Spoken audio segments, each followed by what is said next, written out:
আলাইকুম। আশা করছি সকলে ভালো আছেন। তো আজকে আপনাদের সাথে একটা গুরুত্বপূর্ণ বিষয় আমি শেয়ার করব। তো আমরা যারা সরকারি চাকরিজীবী তারা আমরা প্রতিনিয়ত বেতন বিল যখন করি তখন আমরা কল্যাণ ট্রাস্টের একটা টাকা কেটে রাখি কল্যাণ তহবিলের জন্য। তো এই কল্যাণ তহবিলের টাকাটা যে কেটে রাখি এটা আমরা বাংলাদেশ কর্মচারী কল্যাণ বোর্ড থেকে প্রতি বছরে আমরা আমাদের চিকিৎসার জন্য আমরা অনুদানের জন্য আবেদন করতে পারবো। তো আমরা দেখে নেই আমরা চিকিৎসার জন্য আবেদনের জন্য কি করতে হবে। তা আবেদন করার নিয়মাবলী এখানে দেখেন। বর্ষপঞ্জি অনুযায়ী বছরে একবার মাত্র আবেদন করতে পারবেন।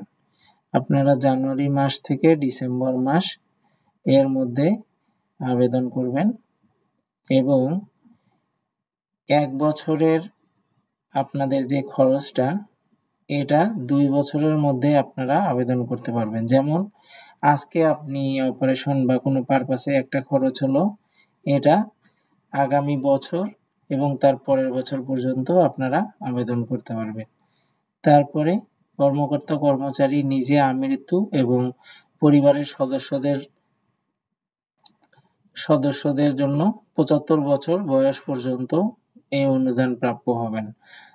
আবেদনের সময় কি কাগজপত্র আপনারা সংযুক্ত করবেন, যেমন ডাক্তারের ব্যবস্থাপত্রের সত্যায়িত ফটোকপিগুলো অফিস প্রধান বা সংশ্লিষ্ট অফিসের দায়িত্বপ্রাপ্ত কর্মকর্তা কর্তৃক সত্যায়িত হতে হবে।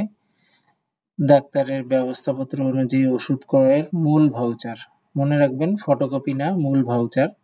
ক্লিনিক বা হাসপাতালে ভর্তি হয়ে থাকলে ক্লিনিক বা হাসপাতালের মূল যে ছাড়পত্রটা সেটি সংযুক্ত করতে হবে।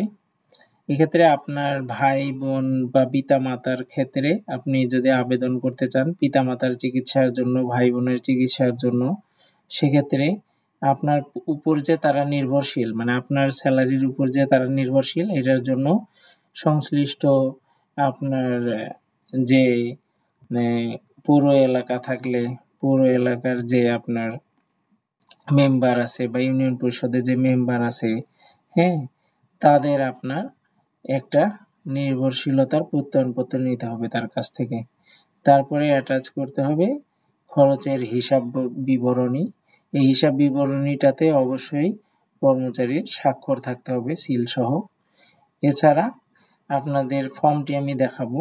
ফর্মটিতে আপনাদের যে বেতন বিল নির্ধারণী একটা ভেরিফিকেশন নাম্বার থাকে, সেই ভেরিফিকেশন নাম্বারটা দিতে হবে এবং আপনাদের যে ফিক্সেশনটা করেছেন আপনাদের বেতন বিল নির্ধারণীর, এটার একটা ফটোকপি দিতে হবে। তো তারপরে দেখেন আপনারা আবেদনগুলো কার বরাবরে করবেন। ফর্মগুলো আপনারা বিকেকেবির ওয়েবসাইট থেকে পেয়ে যাবেন। আপনারা যেমন ঢাকা মহানগরীর ক্ষেত্রে আপনারা মহাপরিচালক স্যার বরাবর আবেদন করবেন। এছাড়া ঢাকা বিভাগের ক্ষেত্রে আপনারা পরিচালক কর্মচারী কল্যাণ বোর্ড বরাবর আবেদন করবেন। এছাড়া অন্যান্য বিভাগের ক্ষেত্রে আপনারা পরিচালক বরাবর আবেদন করবেন। তো আমরা ফর্মটা দেখে নেই। ফর্মটাতে দেখেন এখানে প্রথমে আপনার, যেহেতু আপনি নিজেই আবেদন করছেন সেজন্য নিজ নাম দিবেন, বাংলা ইংলিশে পিতার নাম দিবেন, আপনার পদবি দিবেন, আপনার অফিসের নাম দিবেন, আপনার ডিপার্টমেন্টের নাম লিখবেন, আপনার পরিচয়পত্র দিবেন, আপনার যে ভেরিফিকেশন নাম্বারটা আছে সেটি দিবেন, তারপরে মোবাইল নাম্বার, আপনার টাকাটা অনুদানটা যে পাবেন সেটা কোন অ্যাকাউন্টে যাবে তার অ্যাকাউন্ট সেট ডিটেলস দিবেন, অ্যাকাউন্ট নাম্বার দিবেন, ব্যাংকের নাম, ব্যাংকের ব্রাঞ্চ এবং কোন ডিস্ট্রিক্ট সেটি দিবেন। ব্যাংকের রাউটিং নাম্বারটা অবশ্যই বাধ্যতামূলক, রাউটিং নাম্বারটা আপনারা বের করে দিবেন। আপনাদের রাউটিং নাম্বার জানা না থাকলে আপনারা ব্যাংকে ফোন দিয়ে বা গুগল করেও জেনে নিতে পারবেন। তারপরে আপনাদের জন্ম তারিখ, কর্মচারীর অবসরের তারিখ, এগুলো আপনারা এখানে দিয়ে দিবেন। আপনারা রাজস্ব খাতভুক্ত হলে এখানে লিখে দিবেন। আপনার কি রোগের জন্য আপনি আবেদন করবেন সেটি এখানে দিয়ে দিবেন। কার জন্য আপনি আবেদন করবেন সেটি দিয়ে দিবেন। তারপরে সন্তান প্রসবের ক্ষেত্রে যদি হয় এখানে দিয়ে দিবেন, না থাকলে ফাঁকা থাকবে। তারপরে আপনি যে হসপিটালে ভর্তি ছিল বা আপনি যে হসপিটালে ভর্তি ছিলেন বা আপনি যার জন্য আবেদন করছেন সে যে হসপিটালে ভর্তি ছিল হসপিটালের নাম, ঠিকানা এখানে দিবেন। তারপরে মোট খরচের পরিমাণ দিবেন। দিয়ে এইখানে যিনি আবেদন করতেছেন তার স্বাক্ষর এবং সিল হবে এবং তার অফিস প্রধানের স্বাক্ষর সিল হচ্ছে এখানে হবে। তো এটা হচ্ছে আবেদন ফর্ম। এই আবেদন ফর্মটা আপনারা বাংলাদেশ কর্মচারী কল্যাণ বোর্ডের যে ওয়েবসাইট আছে সেখান থেকেও পেয়ে যাবেন। এছাড়া আমার ভিডিওর যে ডেসক্রিপশন বক্স আছে ডেসক্রিপশনে আমি গুগল ড্রাইভের লিঙ্কে আমি যতগুলো ফর্মগুলো দেখাবো সবগুলোরই আমি ড্রাইভের লিঙ্ক দিয়ে দিব। তো আমরা আরেকটি দেখি, আমরা যে এখানে দেখেন লেখা আছে এখানে খরচের হিসাব বিবরণী, খরচের হিসাব বিবরণী ব্রেকডাউনটা আপনারা এইভাবে দিবেন, মাস অনুযায়ী দিবেন, তারিখ কোন তারিখে কত টাকা, যে আপনাদের ভাউচারগুলো আছে আপনাদের ওষুধ কেনার যে মেমোগুলো এখানে দিয়ে দিবেন।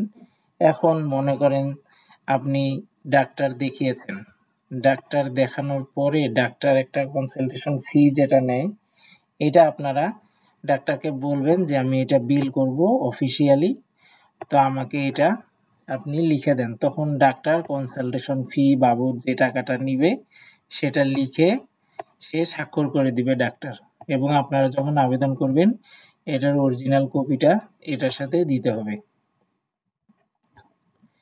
তো দেখেন এখন দেখেন নির্ভরশীলতার যে প্রত্যয়নপত্রটা দিবেন, আপনারা যে আপনাদের আসনের কাউন্সিলর বা মেম্বার যারা আছে তাদের কাছ থেকে এই ফরম্যাটে আপনারা নির্ভরশীলতার প্রত্যয়নপত্র দিবেন এবং এখানে সেই কাউন্সিলরের স্বাক্ষর এবং সিল নেবেন।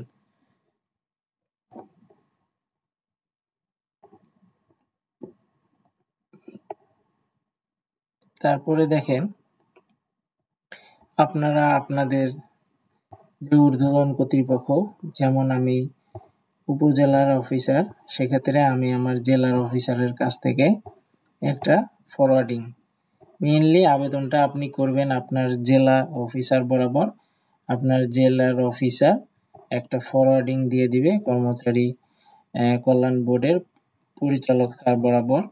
তো এখানে এই যে ফরম্যাটটা দেওয়া আছে আপনার জেলা অফিস কিভাবে আবেদনটা করবে, ফরওয়ার্ডিংটা দিবে, এখানে জেলা অফিস স্বাক্ষর করে এই ফরওয়ার্ডিং সহ আপনার সংশ্লিষ্ট যে কাগজপত্র দিই সব কিছু আপনার অ্যাটাচ করে একসাথেই দিয়ে দিবে। তো এই ফাইলগুলো আমি আমার ভিডিওর ডেসক্রিপশন বক্সে দিয়ে দিব ইনশাআল্লাহ।